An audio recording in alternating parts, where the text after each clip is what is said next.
šiandien dirbdamas klausiau tavo vieno, kur tu įmetei tą, kaip čia ne podcastą reikėtų sakyti, bet žodžiu, kur kalbėjo Kasčiūnas su Čimilyte.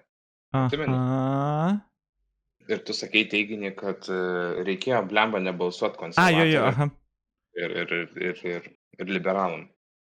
Apskritai opozicijai. Ir kažkas tau paprieštaravo, pasakė, kad tipo būtų ten šitiem konservatoriam šakės ar ten kažką tokio, kad tipo yra prieš. Ir tu sakei, kad nesąmonė. Aš irgi tam pridariu, kad nesąmonė. Bet, blemba, tu irgi neatsiminiai, bet aš irgi noriu biškai priminti žmonėms, kad atsimeni, kai buvo praeitą kadenciją, ne Palucko, bet tą praeitą, kur buvo normali valdžia. Kai jie bandė priminėti šitą partnerystės įstatymą. Turiu minėti konservatorių valdžią, kai buvo jo, tad čia. Aha. Ir kaip tada pasielgė socdemai? O aš nepamenu, kaip jie pasielgė tada. Jų toj visoj programai buvo partnerystė.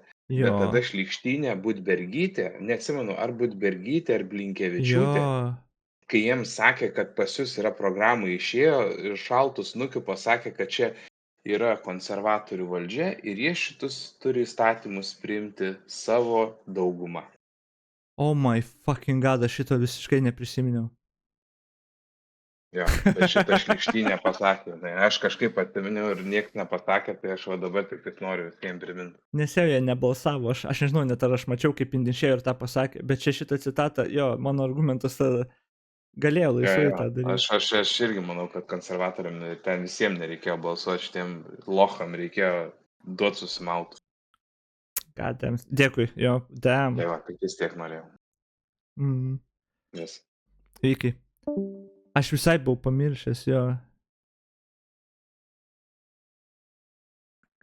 Aš buvau tą pamiršęs, nes jos sodėmą nebalsavo, bet aš nežinau, ar žinojau tą, kad jin taip išėjo ir pasakė.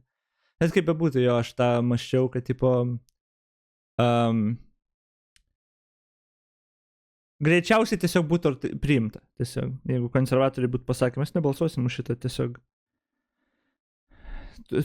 Mes norim priversti, ar prašyti, kad LRT nenaikintų, arba kažko gauti atgal, man atrodo, galėjo spausti. O jeigu galų galę, nepasirašo, tu ir nebalsuoji. Tai sakai, jie daugumą turi vis tiek tai. Ir tada, man atrodo, jie būtų priėmę. Man atrodo, tiesiog būtų Nemuno aušra privertę šitą klausimą priimti. Ir tada, nes, būtų reikėję ir, man atrodo, būtų privertę juos. Kas būtų, priėmė, viskas suprantama, dėrybos politinės. Ir plius jūs daugumą. O jeigu nebūtų priėmę, būtų, perbalsavimas būtų ten iš naujo pateikę, man atrodo, jie ten galėtų ir būtų, bet, tu galėtum iš to gauti kažką. Tu galėtum iš tikro spausti jos ir gauti kažką. Įteisinimą negalima šantažuoti LSDP, neleidome, neleisime niekada. Pirmiausia, aš noriu, kad visą laiką išgirstų mano kaip partijos pirmininkės žodžius. Negalima šantažuoti socialdemokratų partijos. Neleidom ir neleisim. Niekada. Ir štai dėl ko. Jeigu pasiskelbia valdančioji dauguma, kad teikia ar mokesčių reformą, ar partnerystės įstatymo projektą, civilinės sąjungos įstatymo projektą, vadinasi, jie turi daugumą. Tai jeigu jie turi tą daugumą, jie teikia tą įstatymo projektą. Tai jeigu jie jos neturi kaip svarbiausio, tai pasiskelbkite, ką dar kartoju, kaip ir su mokesčiais. Daugumos šitoje vyriausybėje nėra. Yra vyriausybės bankrotas.